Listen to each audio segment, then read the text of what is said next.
The National Association of Broadcasters Convention comes to Las Vegas in April. On this edition of Simon Says, we're talking radio. Well, we're going to Wang Chung by talking radio with Ben Mcwhorter. How'd you like that open? Yeah, it's good. I had to throw that in there because when you first wrote that on Facebook, it struck a chord with me because when I covered the St. Louis baseball Cardinals in the late 80s, when they'd win a game, the song they'd play after the game was Wang Chung, and so you started writing about it, and I said, the next time I talk to Ben, I have to throw that in there, so let's Wang Chung and talk some radio. How about that? Yeah, sounds good. Ben, for our audience that doesn't know you, tell us a little bit about your career. It's a great one, and my personal description of you is I was so impressed with how you ran the sales department in Knoxville when I arrived there that I told someone later he is like the Bill Belichick of managers, is that he can take complex plays and make them simple for the whole team to understand. So tell our audience a little bit about you, your history, background, and what you're doing now. Well, unlike a lot of people in the industry now, I knew I wanted to be in radio when I was 8 years old. I used to listen to Notre Dame football games on WCRT in Birmingham. You know, they had a national network then in radio. They had mutual broadcasting. But I wanted to be in radio since I was 8 years old, so I actually went to college and got a degree. And after I got out, I realized I really didn't have the talent to be on the air, so I needed to find something else to do in the industry. So I ended up in sales, which I thought would be the last thing I would ever do. But when I got in sales, I kind of approached it like, you know, I'm going to try to do things that are right for the customer. I'm not going to sell something or try to get something sold that doesn't fit demographically what the client's trying to do, and that's kind of how I got into it. Some of the stations that you've worked at have been legendary, especially WIVK. Tell us about your history with WIVK. For those of you who don't know about the station, it's one of the most listened to country stations in the United States, and its influence when Ben was there was just monumental. Yeah, when I ended up working at WZZK in Birmingham, which is a new city station. I worked there for 11 years, and it was a big country station, about a 16 share. When I moved up here to go to work for IVK, it was a 20-something share. It's the largest share radio station in the United States in the top 75 markets. Since then, though, the station's undergone a lot of changes, tons of personnel changes. I left there about 7 years ago, and it was sold to Cumulus, and that's why I left.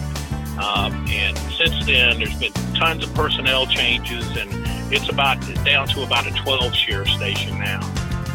So it's very vulnerable. And the only way you can ruin a station like that is from within. I mean, IVK had format competitors for many, many years that never got off the ground because they were protecting the station and defending the station. But now you've got 3 or 4 other stations that have eaten into IVK because the foundation of the station is not solid anymore. And Ben, I'm just going to tell our audience while they're listening to our episode, they can actually go online and read your website and listen along. They can do 2 things at the same time. benmac.com, benmac.com. Take a look at it while you're listening to us. So let's start out. Let's not be a Donnie Downer. Let's start out with be a Donnie Upper. What is good about radio still in 2019? It's still a personal medium, and it's an individual medium. You don't, some of the biggest fights I've had with women I've dated have been in the car on what station to listen to. It's an individual medium, unlike, you sit around and watch TV together, but people usually don't sit around and listen to the radio together. That's one of the great things about it. And a lot of people don't realize radio reaches percentage-wise the same number of people today as it did 20, 30 years ago. The only difference is people aren't listening as long, and that's primarily because radio stations are running too many commercials, too many units. So, and it's in-home, out-of-home. I mean, you could be doing other things while you're listening to the radio. and that's why it's effective, and it gets results because you can remember things that you hear. I mean, forever. I mean, you remember songs, you remember where you were when you hear a song, you remember old jingles that you used to hear on TV and radio. So, I mean, the medium is good. It's some of the people that are trying to run these stations aren't running them correctly. You said something that stood out, and I have to ask you about this. You said radio stations running too many commercials. I would have thought it would have been the other way around in 2019 with digital content so readily available to us. And like you said, we're not listening as long. I would have thought that the commercial volume content on radio would have dropped, but I'm wrong? No, it's the count has gone up. There's an adult contemporary station here in Knoxville. We have counted them running 12 commercials in a row. That is absolutely unheard of. I mean, it's crazy. The old rule was you run 12 units an hour, not 12 minutes, but 12 units. And what happened in 2002, Clear Channel started this initiative called Less is More. So what they did is they said, we're going to start selling 30-second commercials instead of 60.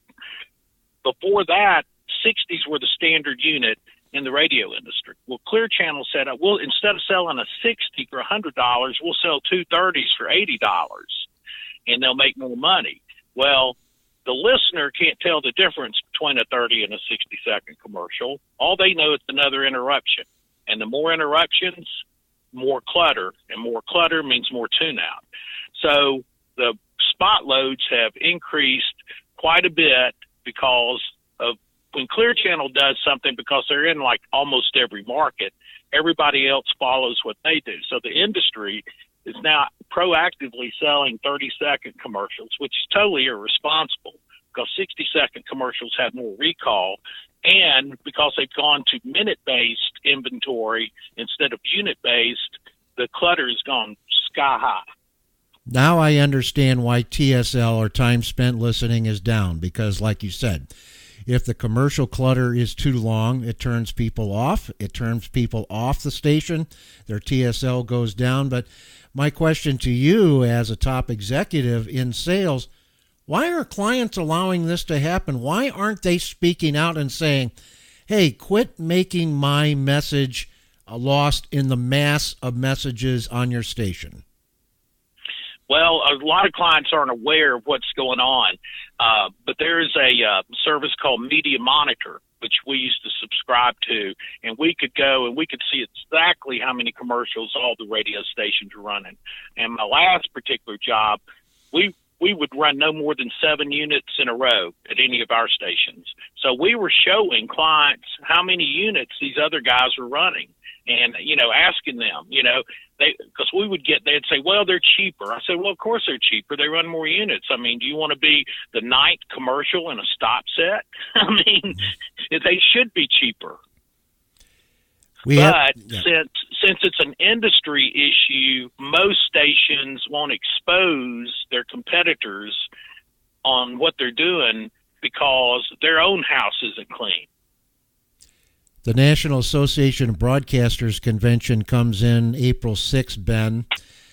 When somebody goes, what should they, if they're looking for that solution to get over the hump and be unique, be different from the competition other than what you said?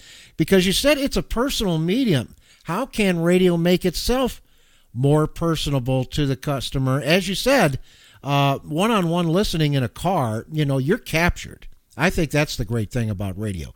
You're captured there. But for those that are listening to us, they're going to the NAB here in Las Vegas. What should their goal be when they come out of the National Association of Broadcasters Convention? You broke up a little bit. I didn't hear the question. Okay.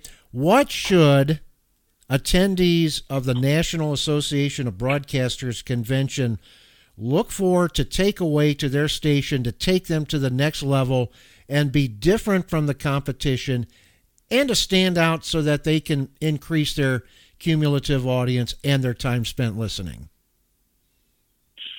Well, I'm not really sure what all is going to be there, but the Radio Advertising Bureau is usually present there, and they usually have a lot of really good resources to look at.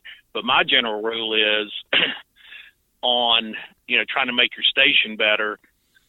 It all depends on being local. It's your revenue. The most revenue you can control is with local direct clients. And the thing we did at my most recent job was hired a creative director, a copywriter. And when I was arguing back and forth with the people above me about, they said, well, none of the other stations have it. And I'm like, well, that's why we need one, because it makes the station sound better if you have a professional, writing effective commercials for your clients. Salespeople can't, as a general rule, write good copy. And if the copy isn't good, the results aren't there. Furthermore, the salespeople, if they're supposed to write the copy, they'll write 30-second commercials instead of 60s because they just want to get it over with and done with. So I think getting a creative person on your staff to write commercials is key for your local business. That is, and it makes the station. Yeah, makes the station sound better too. That's a great point. A creative director doesn't just stand alone as an expense upon his or herself.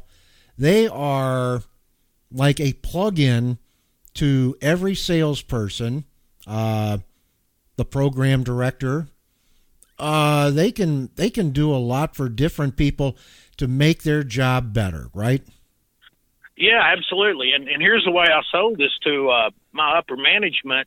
I'm constantly surveying the salespeople to see where their head is and try to keep them on track. And I'd surveyed them. We had 13 salespeople, and they were spending an average of 3 hours a day, a week, writing copy. So I'm like, look, 13 people, 3 hours, it's 39 hours. Get us a creative person here, and it's like adding another salesperson. Wow, that's so easy to understand the way you put it. 39 hours of work time equals one full-time person. So, yeah, I'd rather be in front of a client trying to do a needs analysis for a client than sitting at their computer writing copy, and they're not good at it. Here's a question I'm going to pose to you, because you worked for the most listened to country station in the country when you were there, WIVK in Knoxville, Tennessee. What about niche broadcasting? And the reason why I bring that up is that I was a news and program director for an all-business radio station in Kansas City. Definitely a niche. We programmed a lot of local programming, more than any other station in the United States except for WBBR Bloomberg in New York. And for obvious reasons, the resources that they had was more than what we had. And that ties into what you say, more local is better. And we had a good niche, and I think it would have continued had our owners not sold due to the age of one of our owners. What about niche broadcasting? Do you think that there's a possibility that some of these stations that are close to going dark, especially on the AM, should think about niche broadcasting, much like niche podcasting on digital platforms, and make a go of it? I'm not sure. I think probably in a very large market, but probably not, medium-sized markets. I don't think there's enough people, in a medium-sized market to fit that. I mean, it's expensive, obviously, and to get listeners, you'd have to do some outside advertising too. I have to agree with you, because let's say I did an all-business station in Knoxville. Realistically, I'd probably only have about 150 listeners at a time, and that's not worth it. But like you said, in a bigger market where there's more ears listening, it does have a chance. Well, maybe that's something you and I can talk about down the road. But just an idea of thought for connecting with people with content that's good. What is the biggest advice that you have for the general manager of a radio station, like let's say in Knoxville, saying stop doing this and start doing this, something that you haven't shared with us up to this point? Well, a lot of people in the business now don't understand inventory management. You know, the concept of supply and demand. There used to be a fixed inventory on how many commercials units a station would run. When I left IVK, we were still unit-based, meaning that we charged the same amount for a 30 or a 60, and it didn't matter if it was a 30 or 60, a unit's a unit, and we would only run 12 units outside of morning drive. Well, what's happened now is most people don't understand how to regulate their damn inventory. So what they do, instead of moving the rates up and down like the airline industry or the hotel industry, which, I always did, they just add commercials. I mean, it's an easy way out. They don't have the balls to charge what they're worth, so they just add more units to hit their number, as opposed to moving the rates up and down based on supply and demand.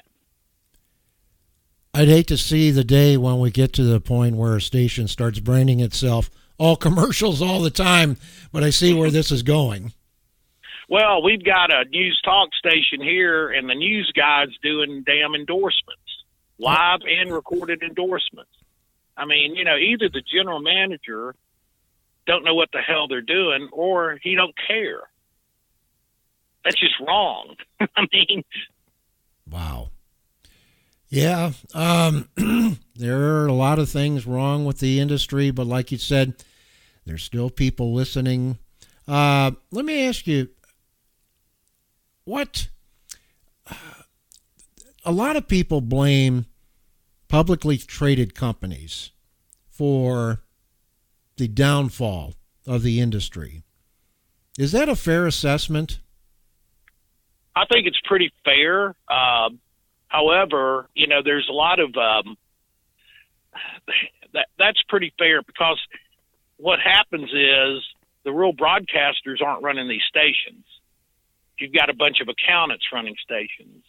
And another thing, what they do is they try to have one sales staff sell, several stations, and that's a damn disaster. You lose money right and left when you do that. And you basically depress the cost per points in the market. So what they'll do is they'll say, okay, you billed $800,000 last year. You got a 15% commission rate. What we'll do is you're going to sell 4 stations now, and that's going to build, $2 million instead of $800,000. But we're going to lower your commission rate to 10%, so you could still make more money. Well, that's how the accountants think about it. The problem is the $2 million don't turn into $2 million, but you've got one sales staff selling. The $2 million turns into about $1.2 million. And that's the thought pattern of these accountants who are trying to run radio stations. Is there anything the listener can do to get these station owners, station managers to turn their favorite station around? Well, the older audience always writes letters. I mean, and I'm not talking about just sending emails. I mean, you need to do something different. I mean, it's easy to dismiss an email, but you see people, morning teams, popular announcers let go all the time because their salary's too high. I mean, if somebody is on air for 25 years, even if they're only making a 2 or 3% salary increase a year over a period of 20 years, their pay looks out of line with, quote, industry standards. So the accountants look at this and go, hey, an afternoon drive guy in a top 50, market number 40 to 50, he should only be making $85,000. This guy over here at WXYZ, he's making $120,000. Let's get rid of his ass, because it's out of the, range of the industry. However, the guy's been there 20 years and he's bringing something to the table. So the listeners get pissed when they let these people go that are very popular, but it usually has very little effect. They'll write letters, they'll post stuff on Facebook, whatever, but it rarely reverses anything. You talked a little bit about news people endorsing products. I was heartened to see the other day that our former colleague, Dave Folk, is going to start a podcast soon. And we're going to interview Dave in the future about his new upcoming podcast. And I think that's a great thing for podcasting.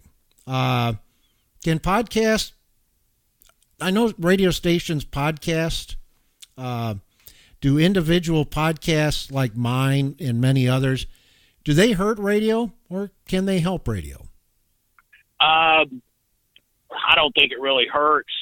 I mean, there's Nielsen's been doing this study.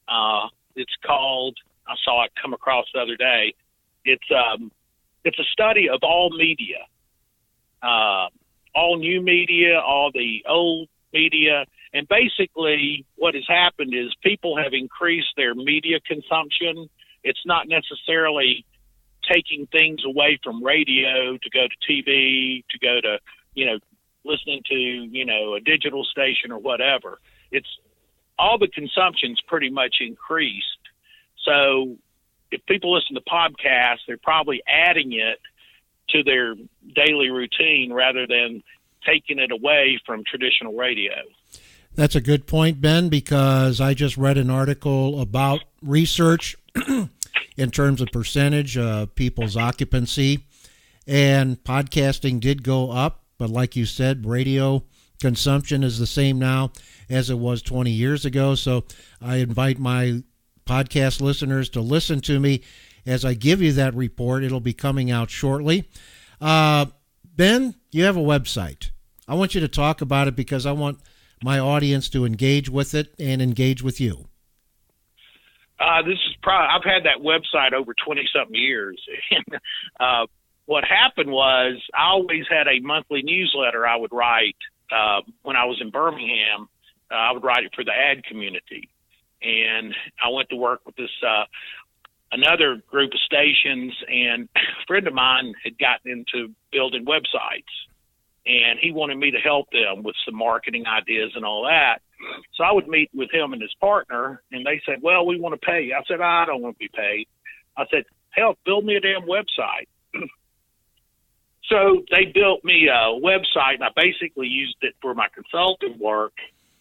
And instead of sending newsletters anymore, I would put articles on that and send the links out to clients in Birmingham.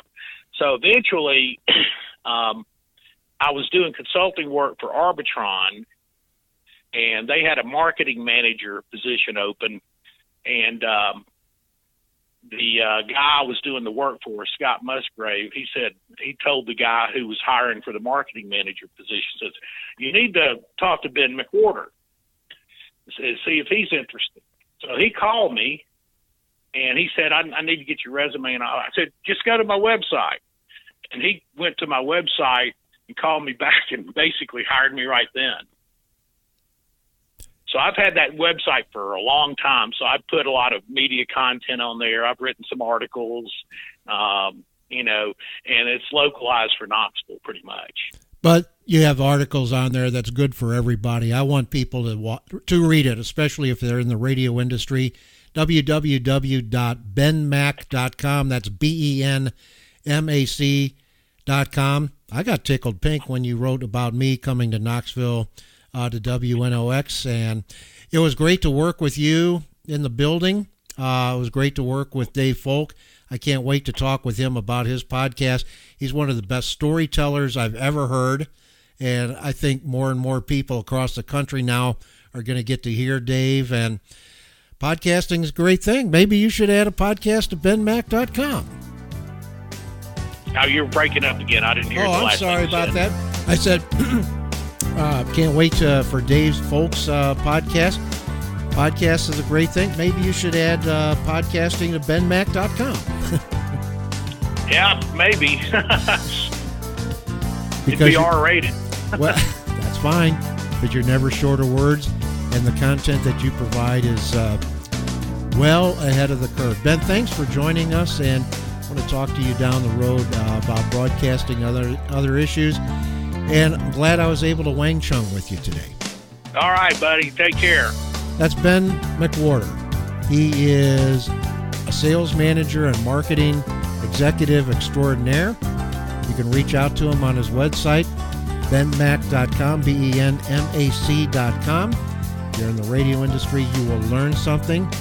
And upcoming episodes, Dave Folk, former colleague in Knoxville, starting a podcast. If you want to hear a great storyteller, you'll want to hear from Dave about his podcast coming up.